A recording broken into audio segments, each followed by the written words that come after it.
गंजाम जिल्लार प्रसिद्ध शैवपीठ बुगुड़ा बुद्धखोल पाददेशरे आसंता फेब्रुआरी 7 तारिखरु 3 दिन व्यापी बुद्धखोल महोत्सव अनुष्ठित हेबाकु जाउछि। फेब्रुआरी 7, 8 और 9 तारिख पर्यंत चालिबाकु थिबा एही भव्य महोत्सव पई बुद्धखोल उन्नयन समिति पक्षरु समस्त प्रस्तुति आरंभ होईछि। स्थानीय जनसुविधा केन्द्र परिसर रे बुद्धखोल उन्नयन समितिर एक गुरुत्वपूर्ण बैठक अनुष्ठित होई जाइछि। बुद्धखोल उन्नयन समितिर सभापति तथा राज्य मत्स्य और प्राणी संपद विकास मंत्री श्रीजुक्त गोकुलानंद मल्लिकंक पौरोहित्यरे एही बैठक अनुष्ठित होइथिला। एही बैठकरे महोत्सव को अधिक आकर्षणीय और श्रृंखलित करिबा पई सर्वसम्मति क्रमे निष्पत्ति ग्रहण करा जाइछि। एही प्रस्तुति बैठकरे समितिर संपादक गंगाधर विश्वई बुद्धखोल उन्नयन समितिर समस्त कर्मकर्ता स्थानीय बुद्धिजीवी और स्वेच्छासेवी वृंद उपस्थित थिले। बुद्धखोल महोत्सव शांतिपूर्ण भावे करिबा पई समस्तंक सहयोग कामना करिथिले मंत्री श्री मल्लिक। गंजाम जिला बुगुड़ारू सोरेन कुमार प्रधानक रिपोर्ट श्रीक्षेत्र न्यूज। बुद्धखोल उन्नयन परिषद तरफ बुद्धखोल महोत्सव आज प्रस्तुत बैठक होईछि।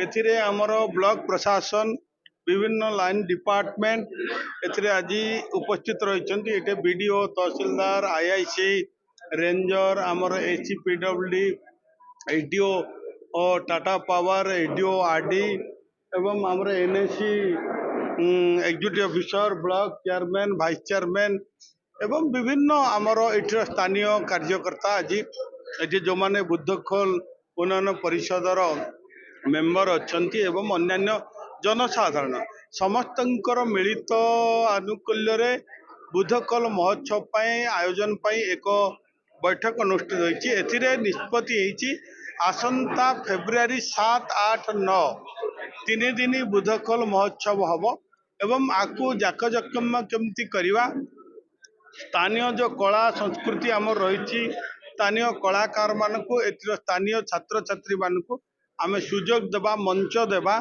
ता सहित आमर स्थानीय जो माने विभिन्न क्षेत्र रे पारदर्शिता अर्जन करिसंती जेमती आपण शिक्षक कथा कहंतु विभिन्न कलाकार कथा चाषी उद्योगी से मानकु मध्य मंच रे आमे पुरस्कृत करिवा ता सहित रंगारंग कार्यक्रम मध्य व्यवस्था रही। अतिथि मान केमती आसीबे विभिन्न मंत्री परिषद आमर स्थानीय जो माने पीआरआई मेंबर समस्त को नहीं 3 दिन चलिबो गोटे भव्य दिव्य कार्यक्रम। बुद्धखोलर जो महात्मा बुद्धखोल जो ऐतिहासिक बुद्धखोल जोटा कि भंज वंश समय यही अंचल रे लोक मानकु एक शीतल वातावरण सहित पर्यटन स्थली भाव में मान्यता पाई अछि। तार आउरी प्रचार प्रसार हेबार आवश्यक रही। जो बुद्धखोलर पाददेशर सौंदर्य बुद्धखोलर झरणा बुद्धखोलर चढ़ईर जो नाद चढ़ईर स्वर प्रत्येक कथा आज जो पर्यटन मान को आकृष्ट करुच्ची। यह केवल आम अंचल सीमित न रही यह केमती राज्य व्यापीब राज्यरू अधिक पर्यटक माने एठिकी आसीबे सेतिपाई मध्य एक अभिनव प्रयास करा जाउची। एथिरे विभिन्न स्टॉल रो मध्य व्यवस्था करा जाइची।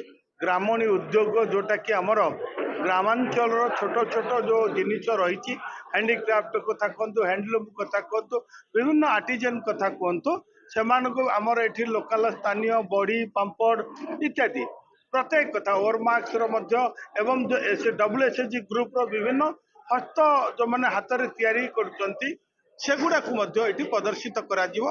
आर बिक्री बटार मध्य एक सुजोग सृष्टि करा जिवो। तेणु आसंता फेब्रुआरी 7, 8, 9 तीन दिन बुद्धखोल महोत्सव एठी चलिबो।